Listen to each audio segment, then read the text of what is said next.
રાજકોટ જૈન સમાજ દ્વારા જૈનમ નવરાત્રિનું ભવ્ય આયોજન કરવામાં આવશે, જેમાં પારિવારિક માહોલ સાથે નવરાત્રિ મહોત્સવનું આયોજન થશે તેમજ 8,000 ખેલૈયાઓ એકસાથે રમી શકે તેવા વિશાળ ગ્રાઉન્ડની વ્યવસ્થા ઊભી કરવામાં આવી છે, જેમાં 1 લાખ વોલ્ટની સાઉન્ડ સિસ્ટમ સાથે ખેલૈયાઓ ઝૂમી ઉઠશે। આ સાથે જ આ મહોત્સવમાં રાજકોટના નામાંકિત મ્યુઝિક ડાયરેક્ટર પંકજ ભટ્ટ પોતાના મ્યુઝિકલ ટીમ સાથે અને રિધમ ટીમ સાથે પરફોર્મન્સ આપશે, તેમજ ગુજરાતના નામાંકિત સિંગર પણ પોતાનું પરફોર્મન્સ આપશે। આ સાથે જ જૈનમના આયોજકોએ અબ તકની મુલાકાતે આવીને વિશેષ માહિતી આપી હતી।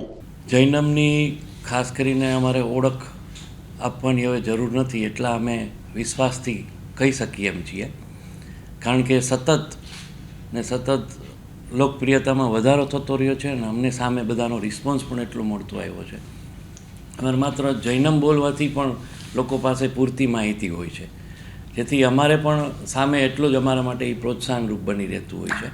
અને આ વખતે અમે પણ કંઈક નવું જ લઈને આવ્યા છીએ, તો નવા ટ્રેન્ડની અંદર નવું કંઈક પીરસવા માટે અને ખાસ કરીને ઓર્કેસ્ટ્રામાં લાખો વોટની સાઉન્ડ સિસ્ટમ તો હોય જ છે, અને અમારી પાસે હર હંમેશની જેમ હુકમના એકાક્યો કે વિશ્વ પ્રસિદ્ધ એવા અમારા પંકજભાઈ ભટ્ટની ટીમ છે, અને એના માટે પણ માત્ર નામ જ કાફી છે।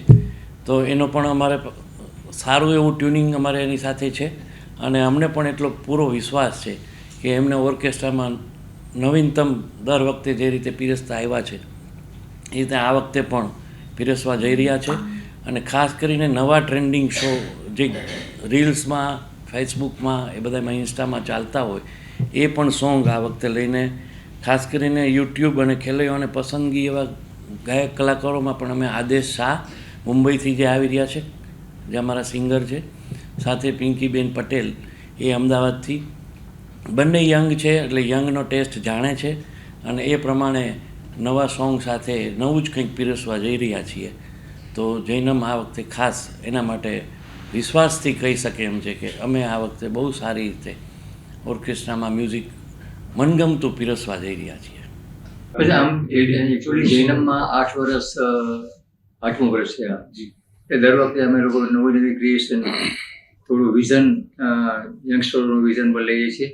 આપણું ટ્રેડિશનલ તો બોલવાનું નથી, કારણ કે ટ્રેડિશનલ જે છે એ તો દર વખતે આપણે કરીએ છીએ। આ વખતે સિંગરોમાં પણ 2 યંગ જનરેશન ગમે એવા બંને સિંગરો છે। પછી અનિલ બાંકાણી આપણે જે ટ્રેડિશનલમાં બહુ સારું ફોકમાં નામ છે એ પણ છે, અને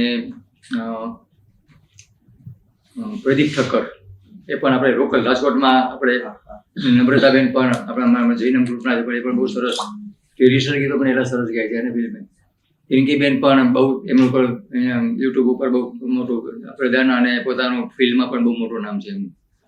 એટલે બધા કોમ્બિનેશન એવું કરીએ છીએ કે બધાને ગમે। સ્ક્રિપ્ટ અમે જનરલી એવી બનાવી, પહેલો દિવસ અમે કરીએ, પછી બીજે દિવસે પાછું જૈનમના બધા ભેગા થઈ અને પછી એમ કે આમાં કેવું નવું આપવું છે, એટલે ડિપેન્ડ કે ભાઈ પહેલી દિવસે કેવું પરફોર્મ થયું, પછી બીજી દિવસે કેવું સારું થાય, એવો પ્રયત્નો કરીએ છીએ। અને ઇન્સ્ટ્રુમેન્ટમાં અમારી પાસે તો બધું છે અત્યારે, લેટેસ્ટ અને બધું ટ્રેડિશનલ બધું છે, બેસ્ટ ઓફ બેસ્ટ। કારણ કે રાજકોટમાં જોડાયેલી છે એટલે રાજકોટમાં આપણને ડિમાન્ડ ખબર હોય કે કેવા કેવા ગીતો જોઈએ છે, એટલે સરસ કરીએ છીએ। વાગ્યો રે ઢોલ બાઈ વાગ્યો રે ઢોલ, વાગ્યો રે ઢોલ બાઈ વાગ્યો રે ઢોલ, મારા મીઠાના રણમાં વાગ્યો રે ઢોલ। પહોળું થયું ને પછી